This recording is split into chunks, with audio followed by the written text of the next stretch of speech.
আল্লাহ পাক বলেন আলাম ইয়াজিদকা ইয়াতীমান ফাওয়া, কিছু নিয়ামত স্মরণ করাচ্ছি। হে নবী, আপনার আগের চাইতে যেহেতু পরে ভালো হবে, এজন্য দিন যত যাবে সামনে মুসলমানদের হাতে বিশ্ব আসবে। শুধুমাত্র কয়েকটা শর্ত দিয়েছেন আল্লাহ।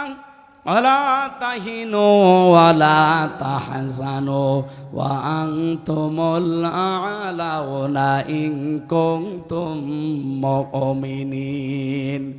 কোনো ভয় নেই, কোনো চিন্তা নেই, তোমরাই সফল হবে, বিজয় হবে যদি মুমিন হতে পারো। বলেন তো মুমিন হওয়ার দায়িত্ব কার? বলছে আল্লাহর। আল্লাহ মুমিন হবে। বিজয় দেওয়ার দায়িত্ব কার? আরো জোরে বলেন। বিজয় হওয়ার দায়িত্ব আমার না, কারণ বিজয় আমার হাতে। বলেন, আজ বিশ্বে মুসলমানের আবার বিজয় হবে, কারণ আমি কোরআন থেকে পড়েছি অরাআইতান নাস ইয়াদখুলুনা ফি দীনিল্লাহি আফওয়াজা। হে নবী, যখন আল্লাহর সাহায্য আসবে তখন আপনি বিজয় দেখতে পাবেন। ইযা জা নাসরুল্লাহি ওয়াল ফাত। আর বিজয়ের যে 9টা ধারা আছে তার প্রথম ধারায় আপনি দেখতে পাবেন দলে দলে পালে পালে মানুষ ইসলামে প্রবেশ করছে। এই বাংলাদেশে আমার বিশ্বাস কোরআনের এই আয়াত 100% সত্য। 100 জনের 100 জন মানুষ বলতে বাধ্য হবে আমরা ইসলামে দেশে চাই। আমরা চাই না। আগামীতে দেখতে চাই আল্লাহর এই কোরআন দিয়ে বাংলাদেশের 56,000 বর্গ মাইল চলছে। কারা কারা এটা দেখতে চান দেখি তো? লিল্লাহে তাকবীর।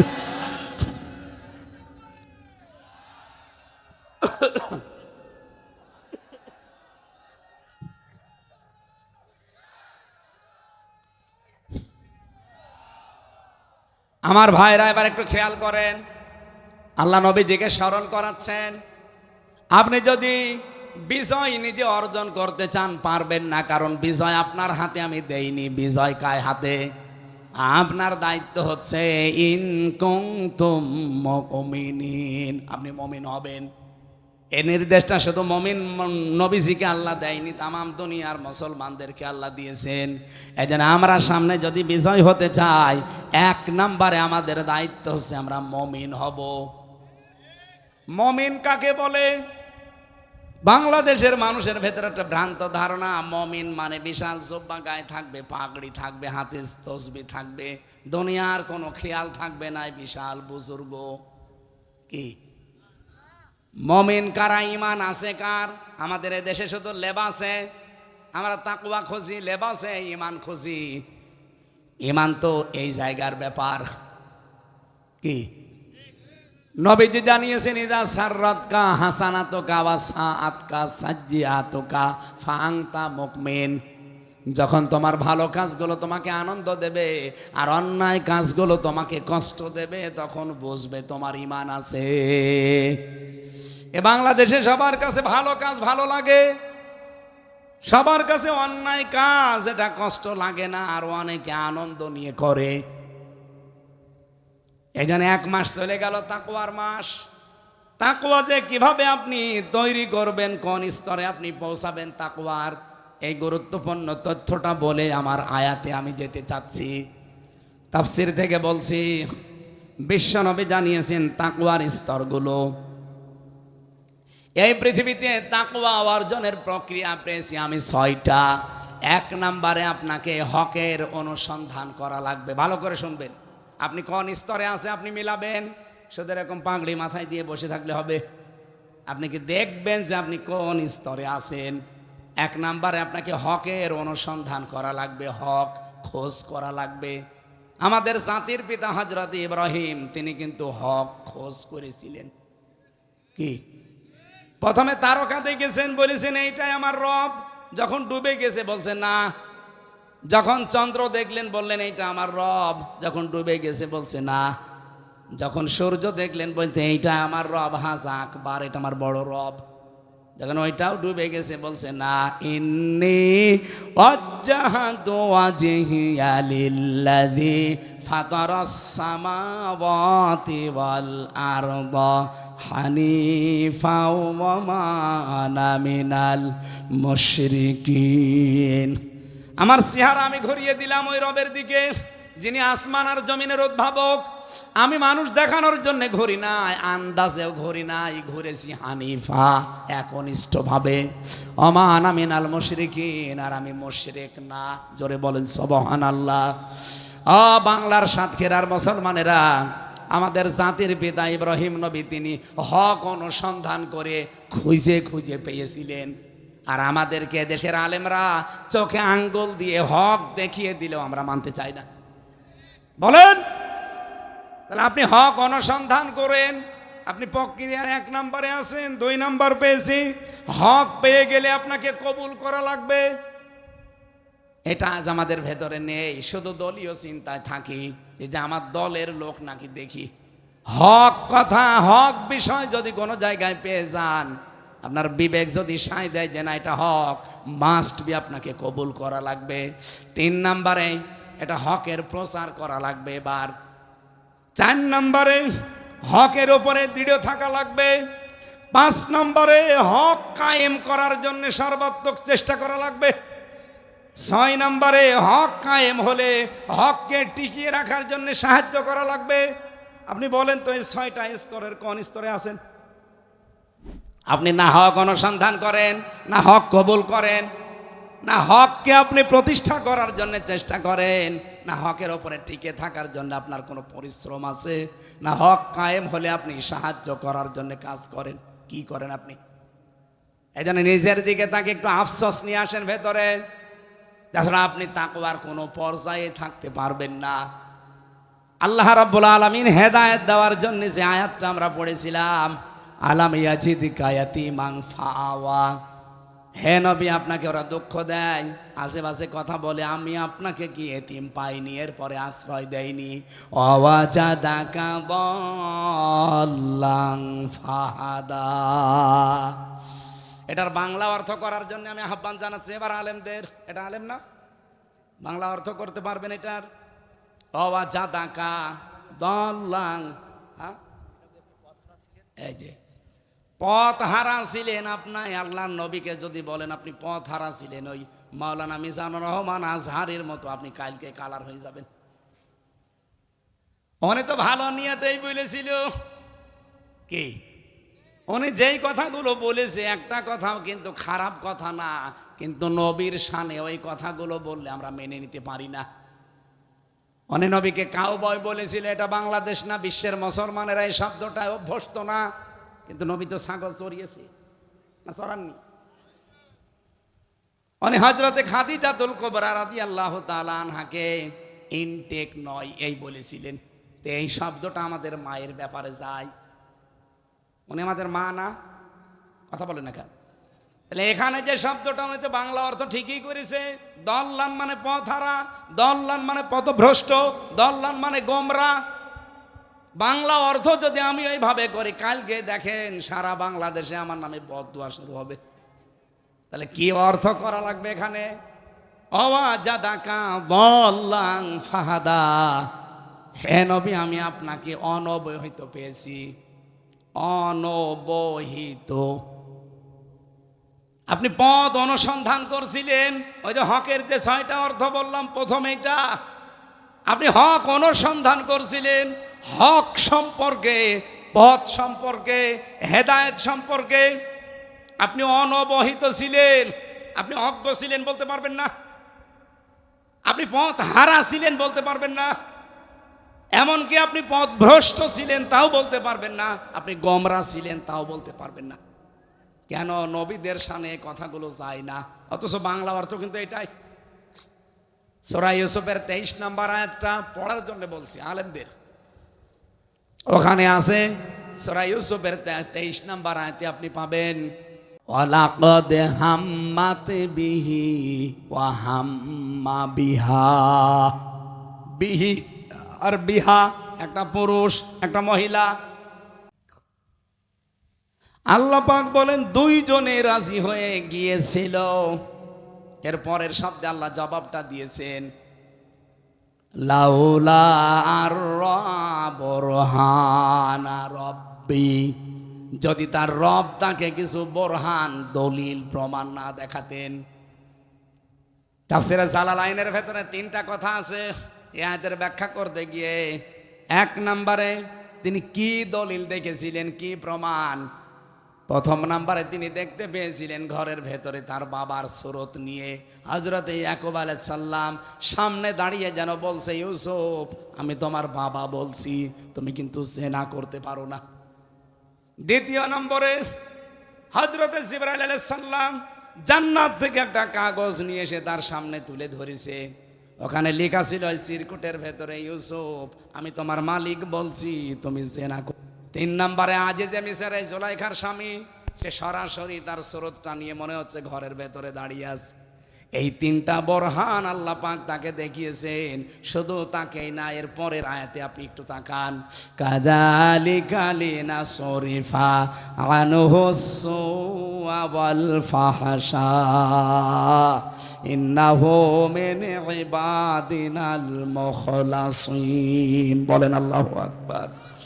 আল্লাহ বলেন কাযালিকা, এইভাবে, লিনাসরিফা সরফ মানে নড়াচড়া করা, আনহুস সুআ ওয়াল ফাহশা অন্যায় অশ্লীল অবৈধ কাজ আমি তার থেকে দূরে সরিয়ে দিয়েছি। শুধু তাকেই সরিয়েছি না, ইন্নাহু মিন ইবাদিনাল মুখলাসিন, এটা বহু বচন। মুখলিস দিতে পারতেন, মুখলাসিন দিলেন কেন? কিয়ামত পর্যন্ত ইউসুফের মতো চরিত্রের মহা দুর্যোগের সময় যারা নিজেকে হেফাজত করে রাখতে পারবে আল্লাহর ভয়ে, রব্বুল আলামিন কিয়ামত পর্যন্ত এই মানুষগুলোকে ইউসুফের মতো বাঁচিয়ে দেবেন। এই জায়গায় নবীজিকে আল্লাহ ডাক দিয়েছেন, আপনাকে আমি পথ সম্পর্কে অনবহিত পেয়েছিলাম। আমি যদি ওই দিন ওই মাস্টার্সের ভাই ভাই বলতাম, স্যার হে নবী আপনাকে আমি গোমরা পেয়েছি, পথভ্রষ্ট পেয়েছি, আমার 100 নাম্বারের 100 নাম্বার না 0 দিত। কারণ আমি নবীর ওপর একটা খারাপ ধারণা দিয়ে দিলাম। যেই বলেছি অনবহিত পেয়েছি, উনি বলছে জান আপনার হয়ে গেছে। একটা জবাব দিয়েই উনি খুশি। অথচ ওরে জিজ্ঞেস করেন 5-6টা প্রশ্ন করিস, আর আমার মাত্র একটা প্রশ্ন ছিল। রব্বুল আলামিন বলেন আপনাকে আমি পথের অনুসন্ধানকারী পেয়েছি, পথ সম্পর্কে ও অনবহিত পেয়েছি। এতটুকু আল্লাহ শেষ করে দিলেন না, ফাহাদা, এরপরে আপনাকে আমি নিজে পথের দিশা দিয়েছি। বলেন সুবহানাল্লাহ। আজ তামাম পৃথিবীর মানুষ আমরা, বিশেষ করে মুসলমানেরা আজ পথ সম্পর্কে উদাসীন। আমরা সবাই পথ খোঁজ করতে আসি কম বেশি। রব্বুল আলামিন তোমার হাবিবকে যেভাবে হেদায়েত দিয়েছিলে, তুমি আমাদেরকেও পথের দিশা দাও। বলেন আমিন। পথ মানে এখানে হাদা শব্দ দিয়েছেন আল্লাহ। হাদা মানে, আপনারা কি ঘুমাচ্ছেন না বেশি হয়ে গেল সময়? হাদা শব্দের যতগুলো অর্থ আমি পেয়েছি, পরা কোরআন শরীফের ভেতরে আপনি কোরআনের নাম পাবেন 55টা। তার ভেতরে একটা নাম আছে কোরআনের, কোরআনের নাম হচ্ছে হুদা। কোরআনের নাম কি? হুদা মানে পথ প্রদর্শনকারী। এটা যদি ইসমে ফাইল থেকে নিয়ে আসেন, হাদিন মানা ইউফিদু ইসমে ফাইল, ইসমে ফাইলের অর্থ এর উপকার কি?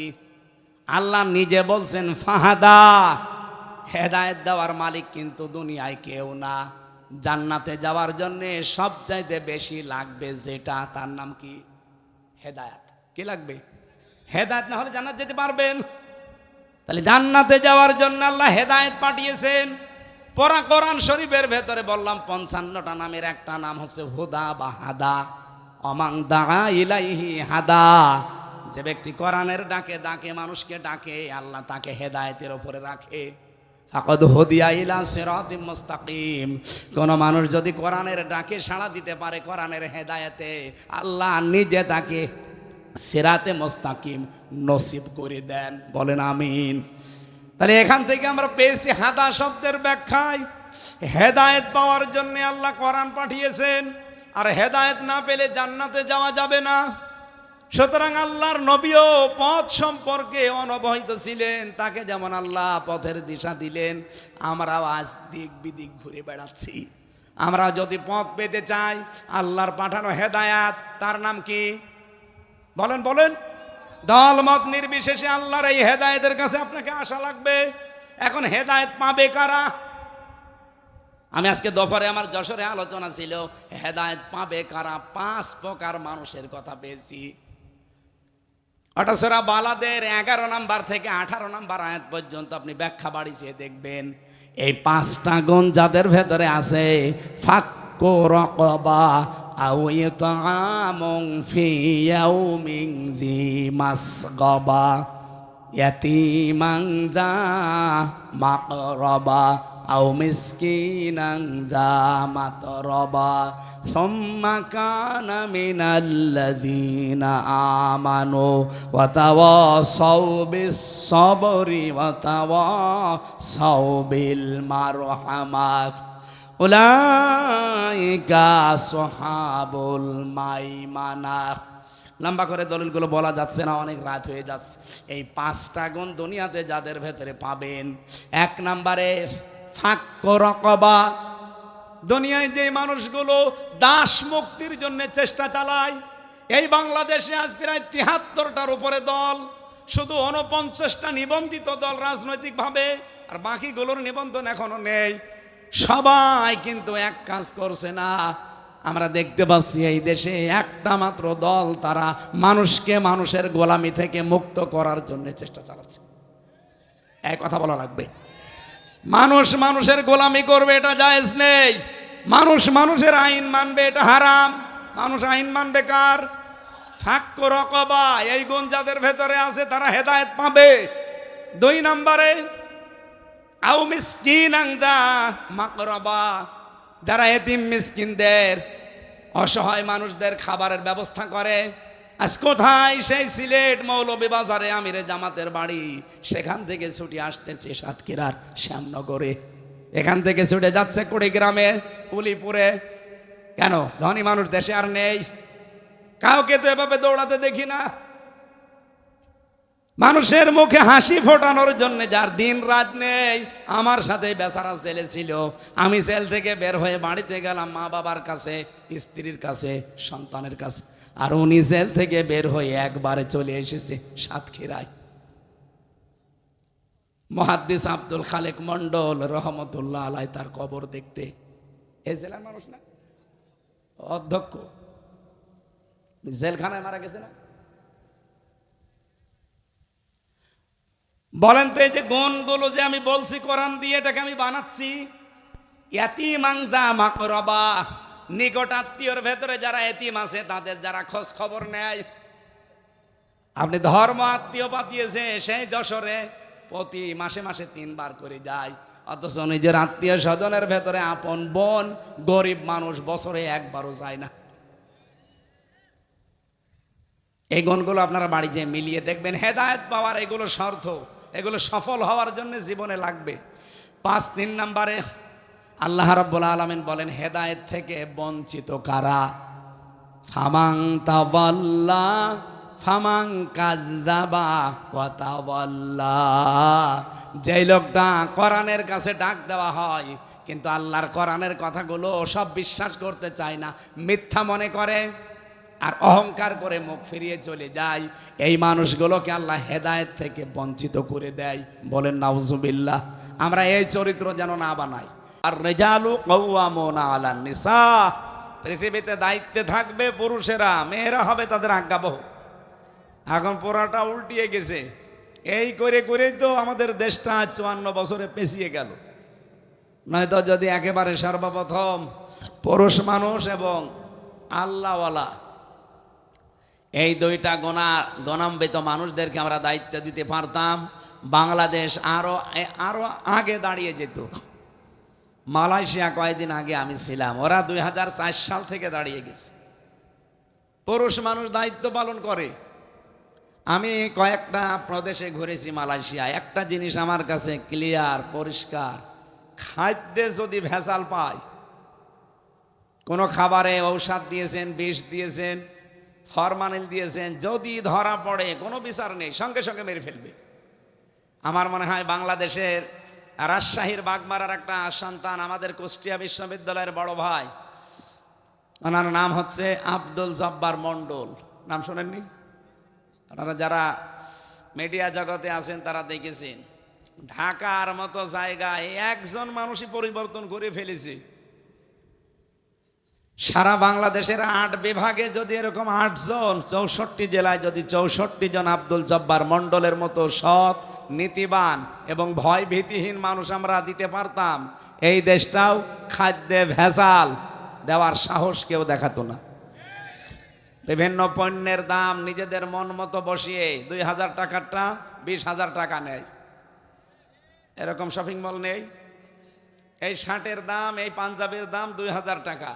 এখানে নিজেরা কম্পিউটার দিয়ে কাগজ তৈরি করে সিলমোহর বানিয়ে ওই জায়গায় আটকিয়ে দেয়, এটার দাম। আর একটা সৈন্য দিলেই কত, বলেন না কেন? মানুষ তাই করে। আপনি এটা বাইরে করে দেখেন। আমি ওখানে ৯ দিন ছিলাম, একটা দিনও আমার কাশি হয়নি। আরে এখানে এসেছি আজ কয়দিন, কাশি না আরো কত কিছু হচ্ছে। এই ৯ দিনে আমার ওই জায়গায় একটা ঔষধের নাম বলা লাগেনি যে ভাই ঔষধ লাগবে। তো এখানে এসে ঔষধ ছাড়া চলতেই পারছি না। ধোলা বালি আর জার যেভাবে খাদ্যে ভেজাল, টিকে আছে এই তো কত না। তা আমরা যে হাদিস পড়েছিলাম, অন্যায় দেখলে মাস্ট বি আপনাকে বাধা দেওয়া লাগবে হাতের দ্বারা, ক্ষমতার দ্বারা, পাওয়ারের দ্বারা, শক্তির দ্বারা, টাকা পয়সার দ্বারা, যার যা আছে। যদি না পারেন, শুধুমাত্র ফিলিস্তিনের কথা বলছি না, যেখানে অন্যায় দেখবেন বাধা দেওয়ার জন্য কি বলেন? এ হাত কি শুধু এই হাত? কথা বুঝতেছেন আপনারা? ২ নম্বরে যদি না পারা যায়, আপনার কাছে মুখ আছে, আপনার কাছে মানববন্ধন করার জিনিসপত্র আছে, প্রতিবাদ করার মতো পত্রিকা আছে, মিডিয়া আছে, এইটার মাধ্যমে করবেন, যেটা সারা পৃথিবীতে মুসলমানের এই ২য় পর্যায়ে আছে। এটাও যদি কেউ না পারেন, অন্তর দ্বারা ঘৃণা করবেন আর মনে মনে পরিকল্পনা করবেন কি করে এটা বন্ধ করা যায়। চোর ঢুকে একটা একটা করে সব জিনিসপত্র নিচ্ছে, আপনি দেখতেছেন। মনে মনে আপনি সিদ্ধান্ত নেবেন যে এখন যদি চিল্লাপাল্লা করি, ওর হাতে তো ছুরি আছে, আমাকে কোপ দেবে। কি করা লাগবে তখন? আপনি মনে মনে সিদ্ধান্ত নেবেন, রব্বুল আলামিন, ঘরের ভেতরে এদিক ওদিকে তাকিয়ে দেখবেন যে আমার সেই লাঠি কই। আমার সেই লাঠি কই মানে কি? লাঠি আমার হাতে থাকলে চোরকে আমি এখন ঘায়েল করতে পারবো। কথা বলেন ঠিক কিনা? সুতরাং আজ আমাদের লাঠি দরকার। মুসলমানেরা শুধু অন্তর দ্বারা ঘৃণা করে নাউজুবিল্লাহ আস্তাগফিরুল্লাহ পড়ে অন্যায় দেখে বন্ধ হবে না। ওরা অন্যায় করছে বোমা দিয়ে, ওরা অন্যায় করছে অস্ত্র দিয়ে, ওরা অন্যায় করছে ফ্লোরিন দিয়ে। আর আমরা যদি বলি সুবহানাল্লাহ, আলহামদুলিল্লাহ, আস্তাগফিরুল্লাহ, আল্লাহ বাঁচাও, হবে? বিশ্বনবীর ঘর ছিল কুড়ে ঘর। নবীজির খেজুর পাতার পাটি দিয়ে ঘর ছাওয়া ছিল, খেজুরের পাতা দিয়ে। কিন্তু তার বাড়ির সামনে অল টাইম 9টা ঘোড়া বাঁধা থাকে। কয়টা? আপনি কি বুঝলেন এখান থেকে? তার বাড়িতে বর্ম ছিল যুদ্ধের, হেলমেট ছিল লোহার, তার হাতে ছিল তরবারি যার নাম জুলফিকার। আপনি চিন্তা করতে পারেন, বাড়ি হচ্ছে খড়ের, খেজুর পাতার, আর বাড়ির সামনে 9টা ঘোড়া বাঁধা আছে। সব সময় হাতে তার লাঠি ছিল, এক হাতে তরবারি আর এক হাতে লাঠি। আজ বিশ্বের 257টা দেশের 57টা দেশের মুসলমান, এই মানুষগুলো যদি 200 কোটির উপরে, এখন আমরা আমাদের হাতে যদি আজ লাঠি থাকতো, ফিলিস্তিনের অত্যাচার গতকালকে 3টায় বন্ধ হয়ে যেত। আমাদের হাতে তো লাঠি নেই, আমাদের হাতে আছে কি? আস্তাগফিরুল্লাহ, নাউজুবিল্লাহ। আর কান্নাকাটি ছাড়া কিছুই করতে পারছি না। পরিকল্পনা করা দরকার। বিশ্বের যারা বড় বড় মুসলমানদের ভেতরে সম্পদওয়ালা আছেন, শক্তিধর আছেন, এই মুহূর্তে ঈমান বাঁচাতে চাইলে এগিয়ে আসেন, নয়তো আপনিও বেঈমান হয়ে মরবেন। আমার কথার অর্থ বোঝা গেছে না?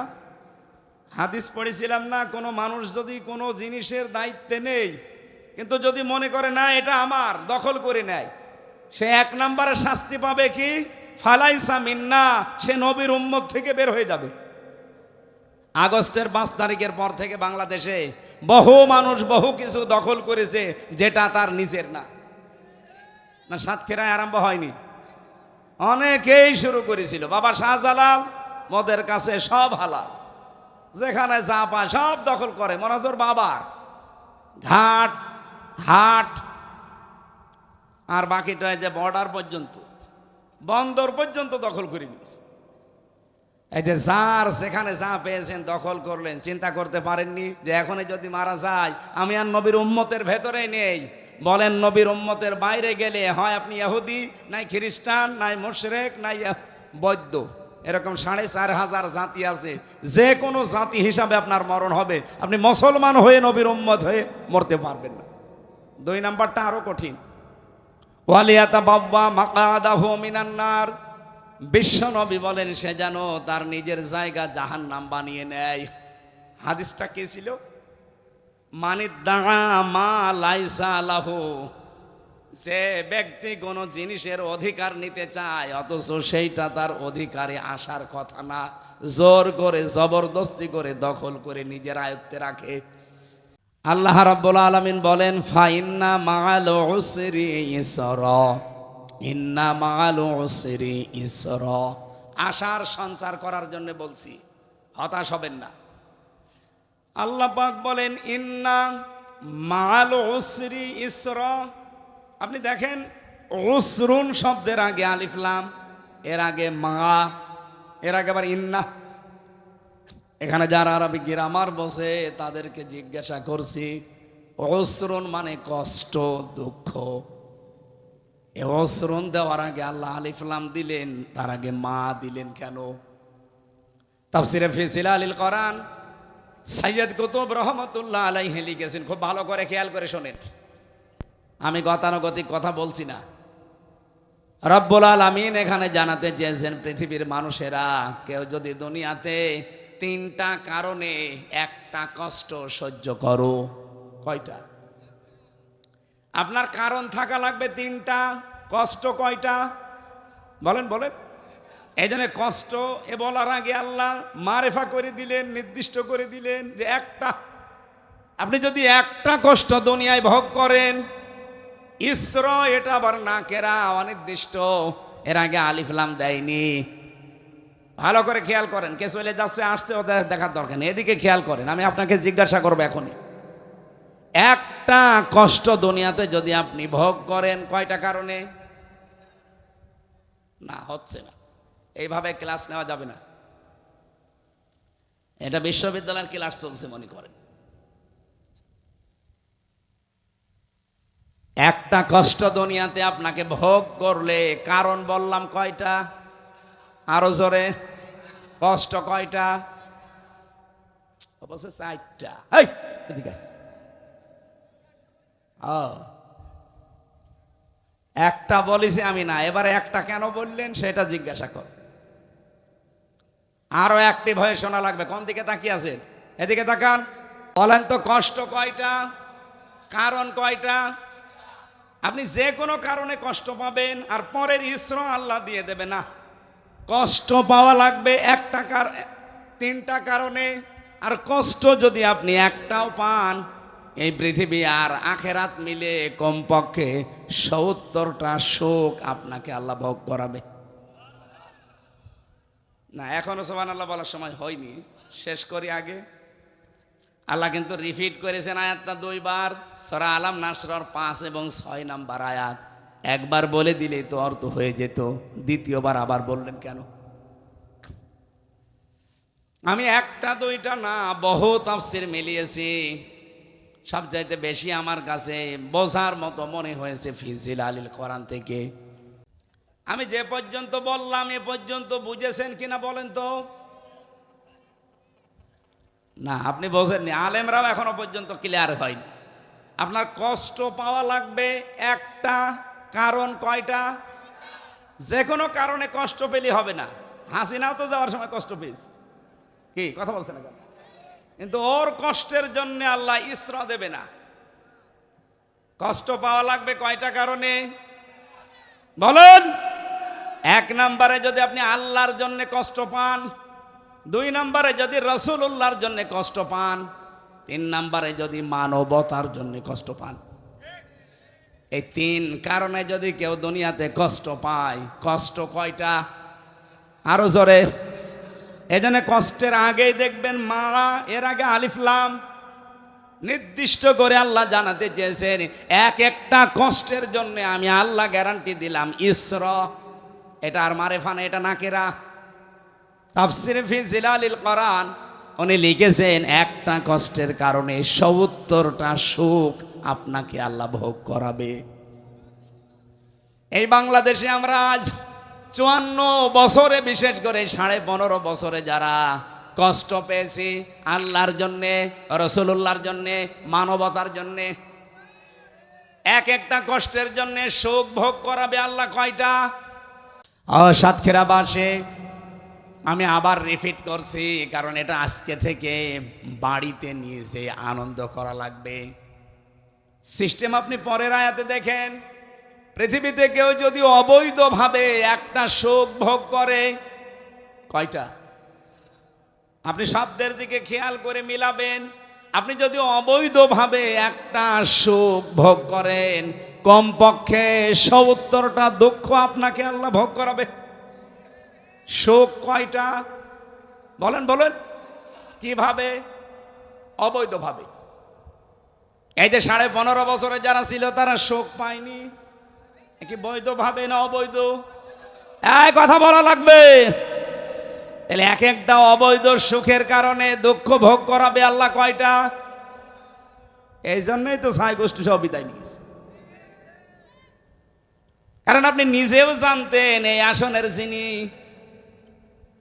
রবি আহমেদ, নাকি নাম মোশতাক আহমেদ রবি, উনি জানতো না যে সরকার অবৈধ সরকার, বিনা ভোটের সরকার। তারপরও আগ বাড়িয়ে বলছে আমারেও দেন, আমিও হয়ে গেলেন আপনি এমপি, বিনা ভোটের এমপি। দিনের ভোট রাতে হয় সেই এমপি। এই কথা বলেন না কেন? এরকম এমপি হওয়ার পরে আপনি অবশ্যই সুখ পেয়েছেন না পাননি? কয়টা? একটা। ১৫.৫ বছরে কত সুখ পেয়েছে আপনি জানেন? টাটকা আর মরা সুখ মিলে আমি নাম নিলাম না। আপনি টের পাচ্ছেন কি বলি? কাওয়া কাকুর মতো মানুষ আজরাইল দেখে ঘুরে এসেছে, তারপরও সে সুখ থেকে বঞ্চিত না।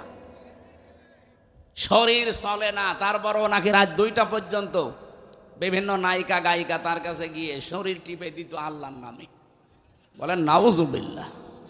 শরীর চলে না কাওয়া কাকু, অথচ সুখ দুনিয়ায় পেয়েছে না পায়নি?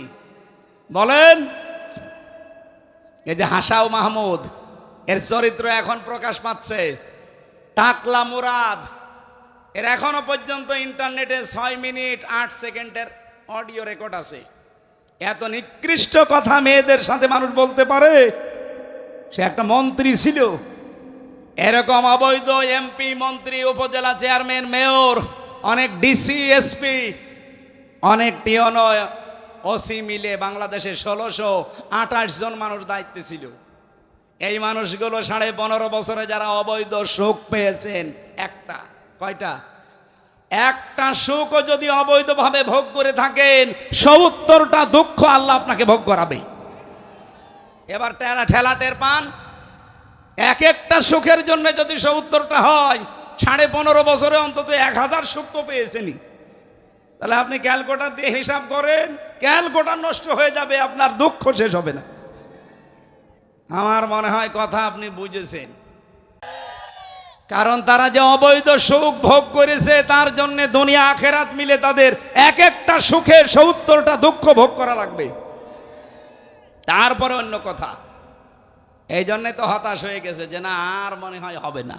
কিছুদিন পরে পরে শয়তান ধোকা দেয়, শয়তান নাড়াচাড়া দেয়, আর বলে আমি চট করে চলে আসবো। তারপরে যেই দেখে যে না, এদেশের মানুষ এখনো সোচ্চার আছে, বলে না পরে। এই পরে পরে করতে করতে দেখবেন হঠাৎ করে পটল তুলিস, আর পটল তুললে শেষ। কি কথা বলেন? রাজা আরো বাড়বে। এবার আসেন তো মূল কথায়। এই যে যারা পরকীয়া প্রেম করেন, এটাও তো একটা সুখ।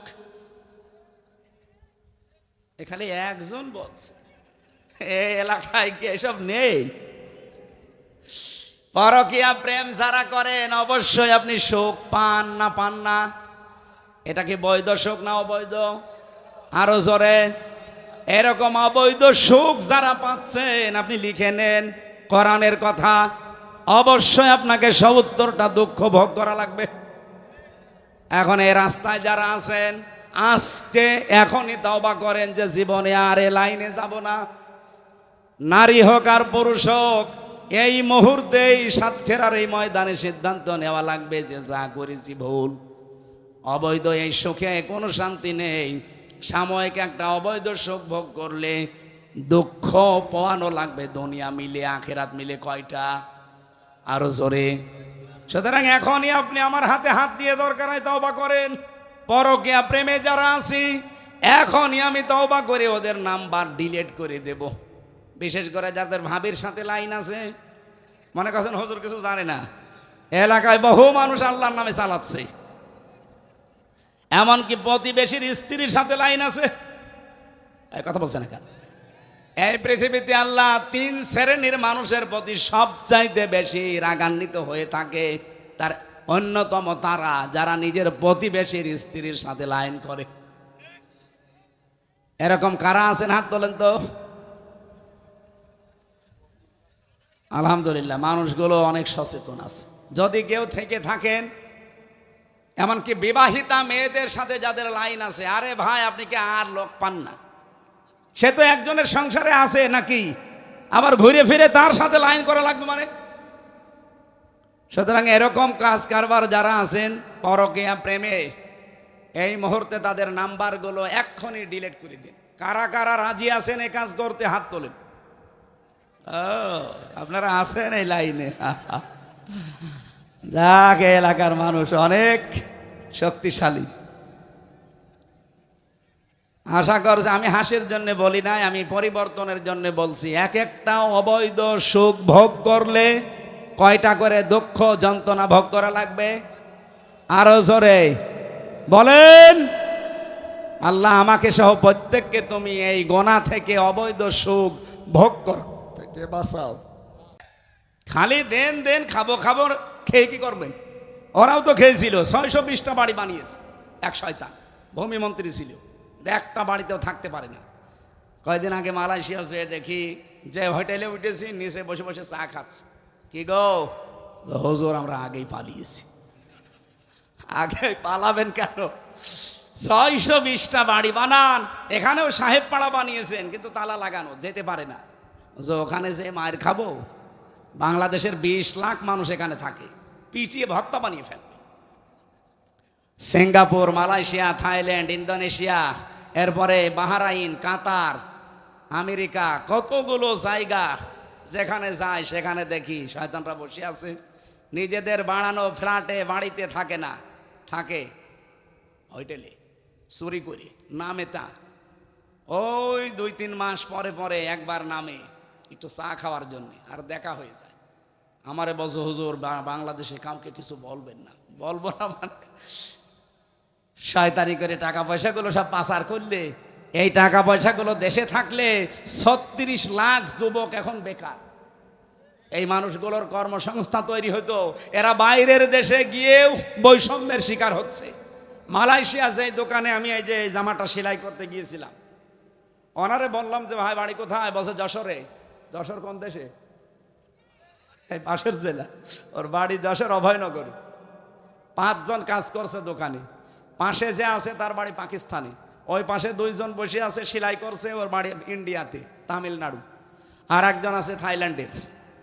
বললাম যে 5 জন আপনারা কাজ করেন, কার কেমন কি খরচ বলেন তো? প্রত্যেকের প্রতি মাসে 80,000 থেকে 1 লাখ টাকা উপায়। কত মনে করেন? 80,000 টাকা উপায় প্রতি মাসে মাসে বাংলাদেশের টাকায়। অথচ ওখানে বৈষম্য দেখেন। বাংলাদেশের যশোরের অভয়নগরের যে ভাইটা গেছে, ওই ভাইয়ের খরচ হয়েছে 6.5 লাখ টাকা। ইন্ডিয়া থেকে যেই 2 জন এসেছে, মাত্র খরচ তাদের 2,20,000 টাকা। ভারত থেকে কি পাকিস্তান থেকে যেই ভাই এসেছে, ওর মাত্র খরচ 1,20,000 টাকা। থাইল্যান্ড থেকে এসেছে যেই লোক, তার মাত্র খরচ 30,000 টাকা। বলেন আপনি এখন খরচ তো 5 জনের মিলে দেখলেন না কার কেমন আকাশ পাতাল? কারো 6.5 লাখ, কারো 2,20,000, কারো 1,20,000, কারো 30,000। অথচ সবার উপায় কি? 80,000। সবার উপায়। আমি বললাম এত বৈষম্য টাকাগুলো? বলছে এই টাকাগুলো সালমান এফ রহমান, ওই দরবেশ, আর হাসিনার ছোট বোন রেহেনা, আর একজন এমপির নাম বলল নুরে আলম। এই তিনজন মিলে এই টাকাগুলো নেয় বাংলাদেশ থেকে। বিশ্বের বিভিন্ন দেশে যারা যায় 2 লাখ খরচ হয় আর 6 লাখ ওরা মেরে খায়। এই টাকাগুলো নিয়ে কেউ বেগম পাড়া বানিয়েছে, কেউ সাহেব পাড়া বানিয়েছে। তোরা টাকা মেরে খাবি, খা। টাকাগুলো বাইরে পাচার করলি কেন? এই দেশে যদি কর্মসংস্থান বানিয়ে দিতিস, এই যে 36 লাখ যুবক বেকার হয়ে পড়ে আছে বিশ্বের বিভিন্ন দেশে, তারা যে পায়খানা সাফ করে, রাস্তা ঝাড়ু দেয়, রুটি বানায়, আমি নিজে দেখেছি, পানি টেনে দিচ্ছে। এই মানুষগুলো বাইরে যে এই কাজগুলো করে, তাও 2 ঘন্টা 5 ঘন্টা না, 12 ঘন্টা ডিউটি। রুটি বানাচ্ছে 12 ঘন্টা একাধারে।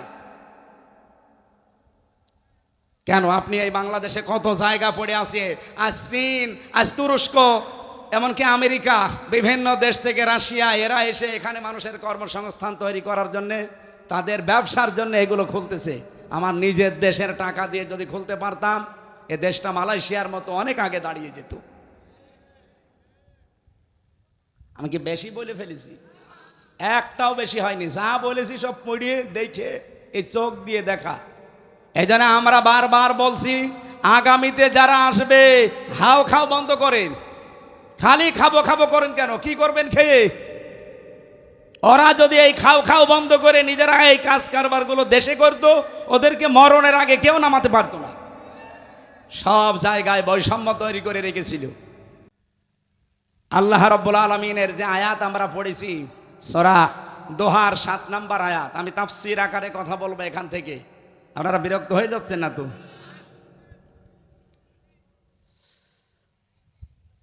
সুতরাং আমরাও নির্বাচন চাচ্ছি, এ দেশটাকে সংস্কার করে এমন এমন মানুষের হাতে আমরা দিতে চাই যে মানুষগুলো সৎ এবং যোগ্য। সৎ বলেন, সৎ দেখলে হবে না, লোকটাকে যোগ্য হওয়া লাগবে। আমি ওপেন বলছি, বাংলাদেশ জামাত ইসলামীতে আমি যোগ দিয়েছি, আমি করি এই কারণ আমি দেখি এই দেশ চালানোর মতো সৎ এবং যোগ্যতা সম্পন্ন সব সেক্টরে তাদের মানুষ আছে। আপনি এর চাইতে উন্নত কোন দল সব সেক্টরে কাজ করতে পারে, যোগ্যতা সম্পন্ন, আপনি দেখান, আমি এক্ষুনি চলে যাব। এই কথা বলেন না কেন?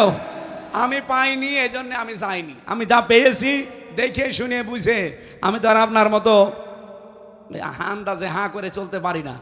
আমি কোরআনের ওপরে অনার্স মাস্টার্স করেছি কি হাওয়া খেয়ে। আমি বুঝতেছি না যে কোরআন কি বলে। ওয়াদাল্লাহুল্লাযীনা আমানু মিনকুম ওয়া আমিলুস সলিহাত লা ইস্তাখলিফান্নাহুম ফিল আরদ কামা ইস্তাখলাফাল্লাযীনা মিন ক্বাবলিহিম। সূরা নূরের 55 নম্বর আয়াত। আল্লাহ তাআলা বলেন, আল্লাহ ওয়াদা করছেন তোমাদের ভেতরে যারা ঈমান আনবে আর আমলে সালেহ করবে। সালেহ মানে কি? এখানে সালের ব্যাখ্যা হয়তো অনেকে নেক বলবে, না, সালেহ মানে যোগ্য। শুধু নেক না, আপনাকে ঈমান আনার পরে যোগ্যতা সম্পন্ন হওয়া লাগবে।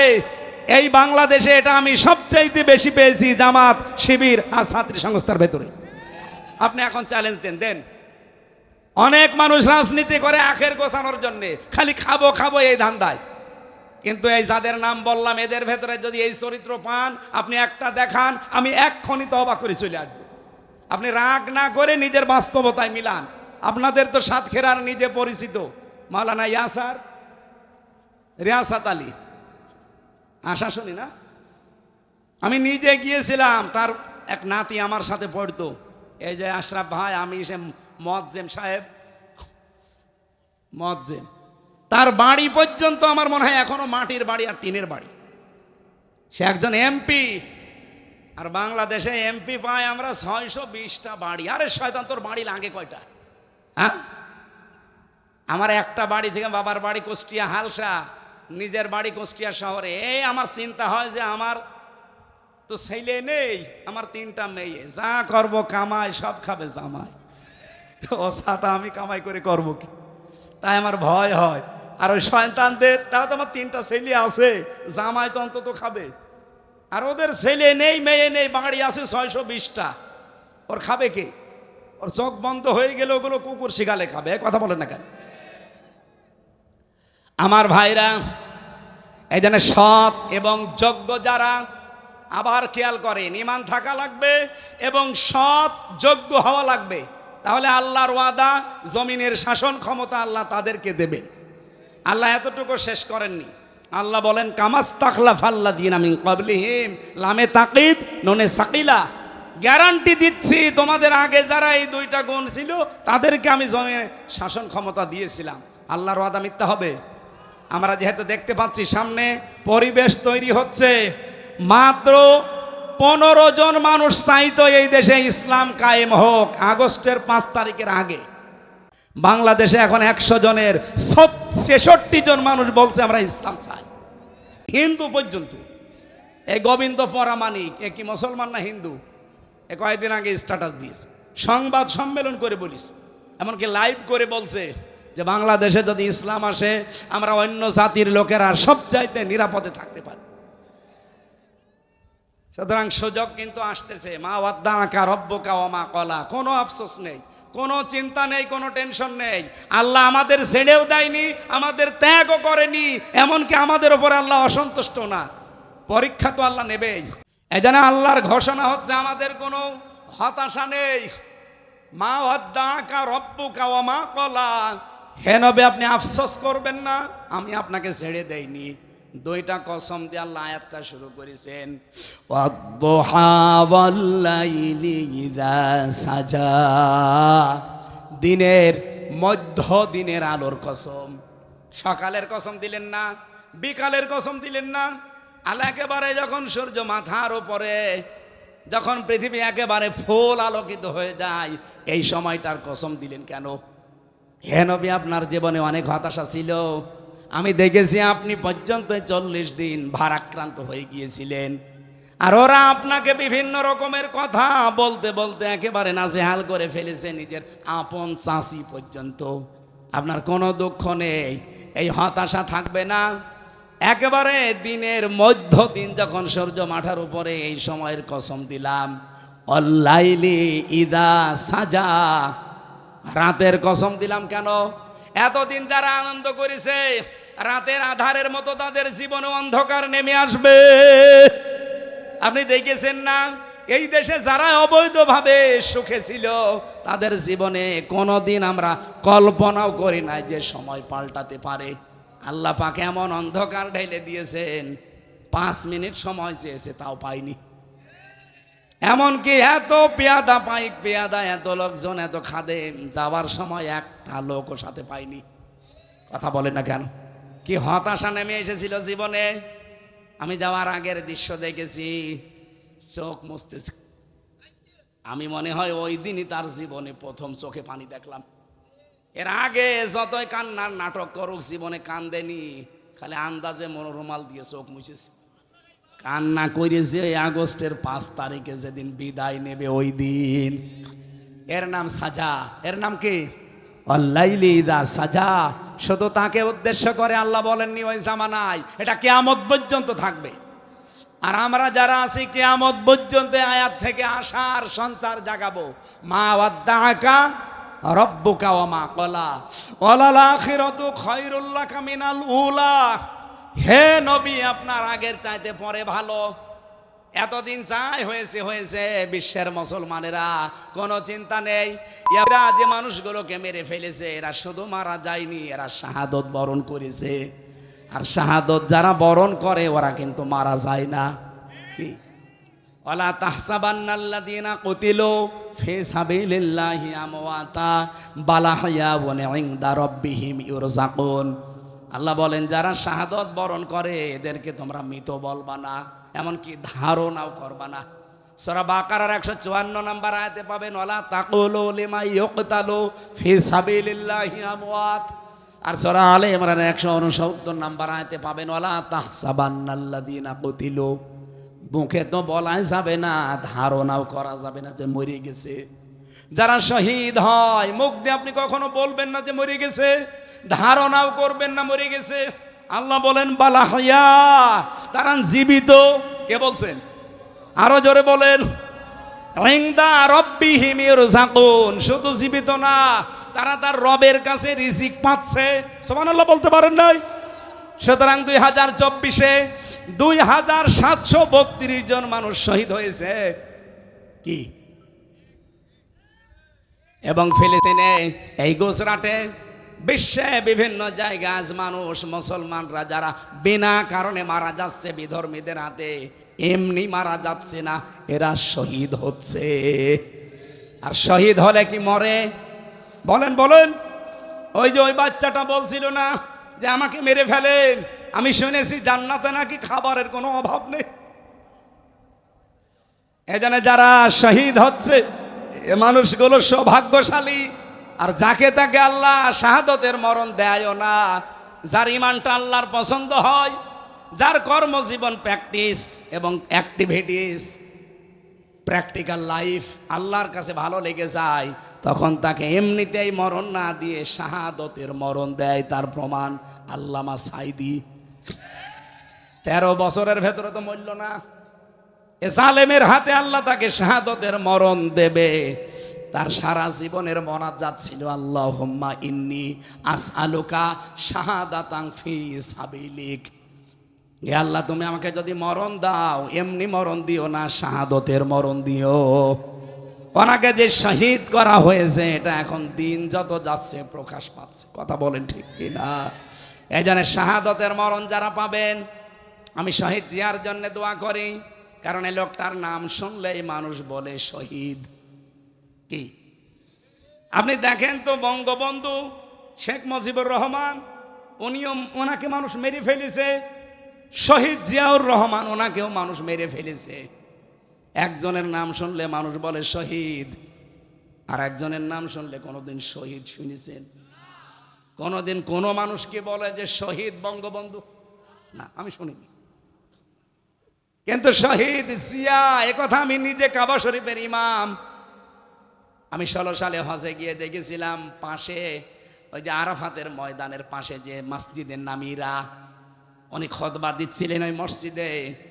ওই সময় শহীদ জিয়াউর রহমানের নাম ধরে দোয়া করে ডাক দিয়ে আরবিতে বলছিলেন, রব্বুল আলামিন শহীদ জিয়াউর রহমানকে জান্নাতের সুউচ্চ মাকাম দান করো, তার আরশের নিচে তাকে তুমি ছায়া দাও। চিন্তা করলাম এই কথা বললো কেন? পরবর্তীতেই দেখি উনি কয়েকটা জিনিসের নাম একটা একটা করে বলছিলেন। শাজারাতুজ জিয়া,